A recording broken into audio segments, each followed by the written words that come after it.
सदन ने स्पीकर को रिमूवल का रेजोल्यूशन लाया। मैं समझता हूं कि मॉनसून सत्र बहुत बेहतरीन रहा है।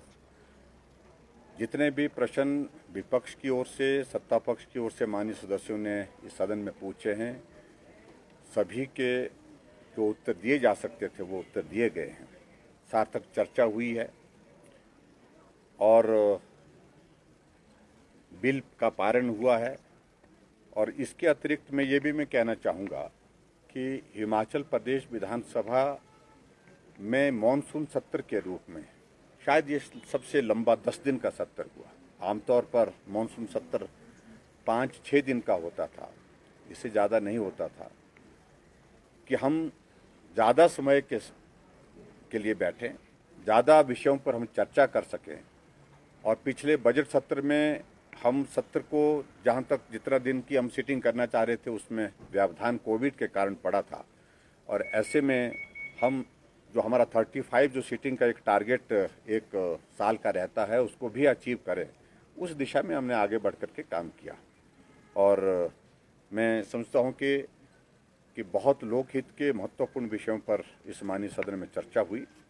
और दुर्भाग्य इस बात का कि अंतिम दिन विधानसभा का ये सत्र का जो था उस दिन अगर विपक्ष भी साथ में होता तो मुझे लगता है कि एक बहुत लंबे समय से जो हमारी सदन की जो परंपरा रही है कि अंतिम दिन दोनों तरफ से सत्ता पक्ष और विपक्ष की ओर से सभी लोग जिन लोगों ने कंट्रीब्यूट किया होता है इस विधानसभा के सत्र के दौरान, चाहे वो मीडिया है, चाहे वो मीडिया के अतिरिक्त जो हमारे अधिकारी हैं, चाहे हमारे यहाँ पर विधानसभा सचिवालय का सारा स्टाफ है, जो भी कंट्रीब्यूशन किया होता है तो उनके उस योगदान को ध्यान में रखते हुए उनका आभार व्यक्त करते हैं, उनको बधाई देते हैं। और उसके साथ साथ में जो आज एक जिसको मैं कह सकता हूँ अनएक्सपेक्टेड डेवलपमेंट जो हुई, जिसका जिक्र यहाँ पर आप कर रहे हैं कि विधानसभा के अंदर आज विपक्ष की ओर से स्पीकर के खिलाफ एक प्रस्ताव लाया गया। मैं समझता हूँ कि वो बहुत दुर्भाग्यपूर्ण है। इस प्रकार की ना परिस्थिति थी, इस प्रकार की ना ही आवश्यकता थी इस प्रकार के प्रस्ताव की। और ऐसी सूरत में सबसे बड़ी बात तो उनको इस बात को भी सोचना चाहिए, देखना चाहिए कि टेक्निकली ये उनका प्रस्ताव मेंटेनेबल है ही नहीं। सदस्यों की संख्या के हिसाब से वो पूर्ति नहीं करता है। और उसके साथ साथ में जो विधानसभा के अंदर ऐसे विषय पर प्रस्ताव देना जिसके लिए एक टाइम एक लिमिट है, निर्धारित है नियम के अनुसार, वो उसको भी पूरा नहीं करता है। तो ऐसी सूरत में अपना प्रयास नहीं बनाना चाहिए था, उनको मजाक नहीं बनाना चाहिए था। ये मैं समझता हूँ कि एक अच्छी परंपरा उनने शुरू नहीं की। इससे ज़्यादा गंभीर विषयों पर चर्चा होती रही, इससे ज़्यादा गंभीर परिस्थितियाँ सदन के अंदर होती रही है, लेकिन विधानसभा के स्पीकर के अगेंस्ट इस प्रकार का प्रस्ताव बहुत ही कम जो है वो लाया गया है विपक्ष के द्वारा। तो ये जो आज जो उन्होंने वो करने की कोशिश की, तो मैं समझता हूँ कि ये आवश्यक भी नहीं था और मैं इसकी निंदा करता हूँ। सर, इसके अतिरिक्त पिछले कई दिनों से हिमाचल प्रदेश में लैंडस्लाइड और नेचुरल डिजास्टर से भारी नुकसान हुआ है। लेटेस्ट लाहौल स्पीति का जो चिनाव रिवर को ब्लॉक कर दिया है। सुबह इंफॉर्मेशन की 10 से 15% वाटर डिस्चार्ज हुआ है।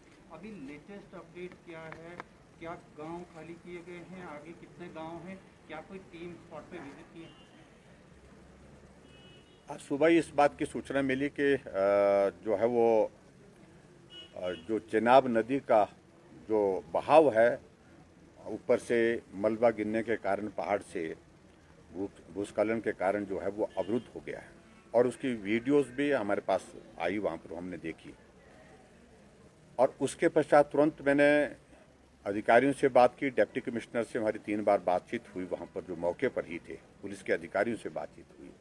और अपने अधिकारियों के साथ भी बातचीत करने के बाद मैंने केंद्रीय गृह मंत्री आदरणीय श्री अमित शाह जी से भी बात की। उन्होंने भी तुरंत एनडीआरएफ की टीम को आदेश दिए और जो हमारा जल शक्ति विभाग है उनको भी उन्होंने आदेश दिए कि उसमें क्या किया जा सकता है।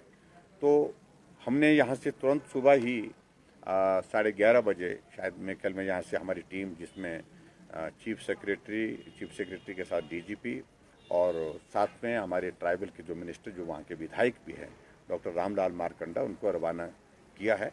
अभी लेटेस्ट इन्फॉर्मेशन मेरे पास नहीं आई, लेकिन मुझे जो जानकारी बीच में जो मिली थी, जो अवरुद्ध हुआ था, तो उसमें अब डिस्चार्ज जो है वो धीरे धीरे जो है उसमें शुरू हो गया है। तो ऐसे में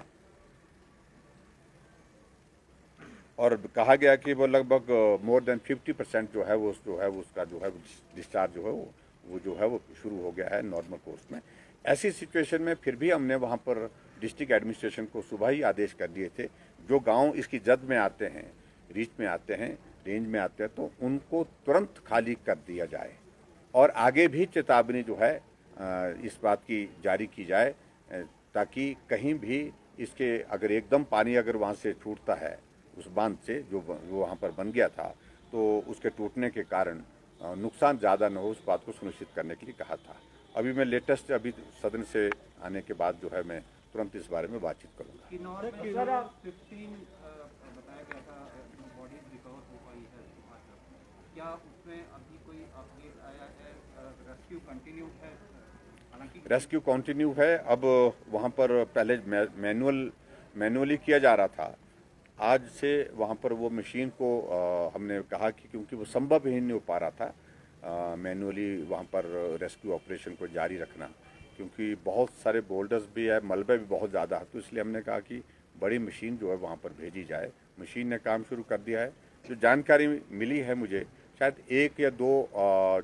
एक बॉडी जो है वो और मिलने की वहाँ पर जो है वो पॉसिबिलिटी देखी थी, जैसे उन्हें स्पॉट किया था। ये जानकारी मिली थी, लेकिन डिटेल इन्फॉर्मेशन में अभी इसके बाद दे पाऊंगा। सर, स्पीकर से की टिप्पणी को, जो कि उन्होंने कहा कि प्रधानमंत्री से लेकर राष्ट्रपति आरएसएस से हैं, कितना उचित मानते हैं? देखिए, अपने निजी विचार जो है वो वैचारिक दृष्टि से किसको रोक सकते हैं? लोकतंत्र किसको कहते हैं? लोकतंत्र में अपनी बात, अपना विचार कहाँ किसके साथ संबंध रखता है, उसको क्या उसकी अभिव्यक्ति करना मैं समझता हूँ कि कतई भी गलत नहीं है। और जो जिस प्रकार से उनने लेने की कोशिश की है विपक्ष वालों ने, ये बहुत दुर्भाग्यपूर्ण है। हमने यहाँ पर क्या क्या हालात देखे हैं, स्पीकर क्या करते रहे हैं, मैं उस बारे में ज़्यादा टिप्पणी नहीं करना चाहता हूँ, वो बीते वक्त की बात है।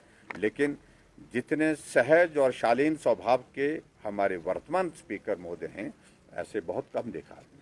सर, इसके लिए तो पूरी तरह से जिम्मेदार जो है वो स्पीकर को कह रहे हैं कि ये जो परिस्थिति पैदा हुई है वो सत्ता पक्ष और स्पीकर की वजह से हुई है, और आपने सदन में कहा कि विपक्ष को तो खबरों की भूख है।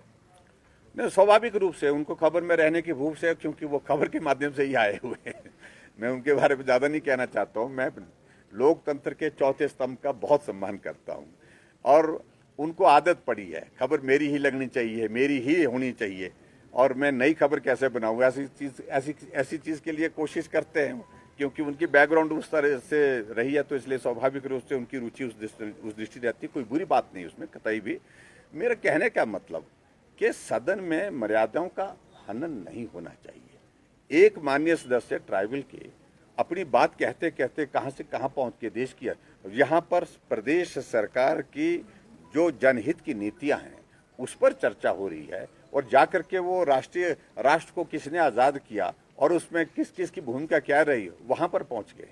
ये दुर्भाग्यपूर्ण है। वो हट करके बोलते हैं, और इसलिए एक व्यक्ति को इजाज़त नहीं दी जा सकती है सदन का माहौल खराब करने के लिए, और उन्होंने दी है वो सिर्फ राजनीतिक मकसद की दृष्टि से उन्होंने वो सब करने की जो कोशिश की है, और इससे जो है उनका परिहास बना है, मजाक बना है। और ऐसी सूरत में मैं इतना कहना चाहूँगा कि उनको थोड़ा सब्र करना चाहिए, संयम करना चाहिए। जहाँ जवाब देने की बात है, जवाब सत्ता पक्ष की ओर जो देना है वो हम निश्चित रूप से देंगे आने वाले समय में, लेकिन इस तरह से राजनीतिक मकसद के साथ जो है हमेशा बात नहीं करनी चाहिए। सर, सत्र का आज आखिरी दिन था और आज भी विपक्ष ने हंगामा किया, कहाँ कमी रह गई विपक्ष के साथ तालमेल बिठाने में? देखिए, हम तालमेल के लिए हम कोई बाध्य नहीं है, बड़े स्पष्ट होने की आवश्यकता। जो बेस्ट पॉसिबल कोऑपरेशन हमारी ओर से जो करने की जरूरत है वो की है। सदन के संचालन में आपने देखा कि सबसे कम हम बोले, और सबसे ज़्यादा जो है एक ही आदमी बोलते हैं, वो हर बात पर उछलते हैं, जैसे जो बंजी जंपिंग होती ना, वैसे उछल कूद करते हैं, जैसे ऐसा लगता है कि कुर्सी पर वहाँ पर स्प्रिंग लगा के रखा है। जो वो एक जो डॉल होती है वो उछलती है उस पर। किसी सदस्य को अवसर ही नहीं देते, मौका ही नहीं देते। ये पीड़ा उनके सदस्यों के बीच में भी है, तो उसको उनको समझना चाहिए।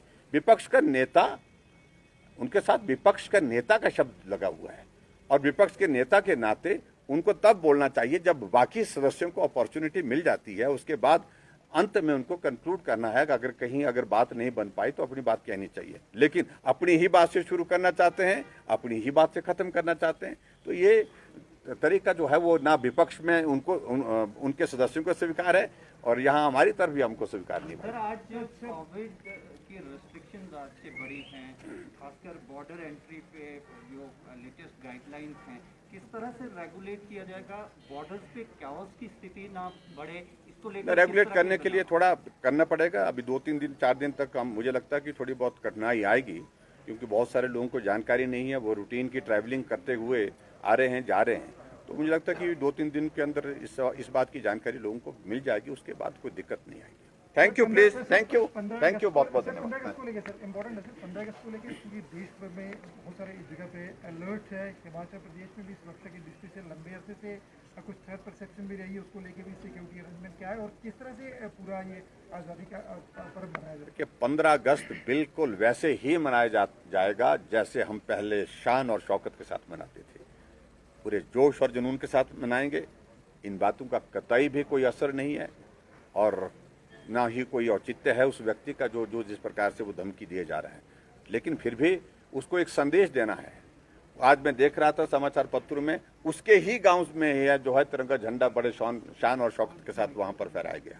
तो इसलिए 15 अगस्त को हम तो झंडा फहराएंगे ही, लेकिन उसके साथ साथ में सभी लोग जो है, सभी हिमाचल वासियों से मेरा इस बात के लिए निवेदन है, जो भी कर सकते हैं वो अपने अपने घरों पर झंडा फहराएं, तिरंगा झंडा फहराएं, और देश की आज़ादी के इस जश्न को जो है पूरे जोश के साथ मनाएं। Thank you, please, thank you.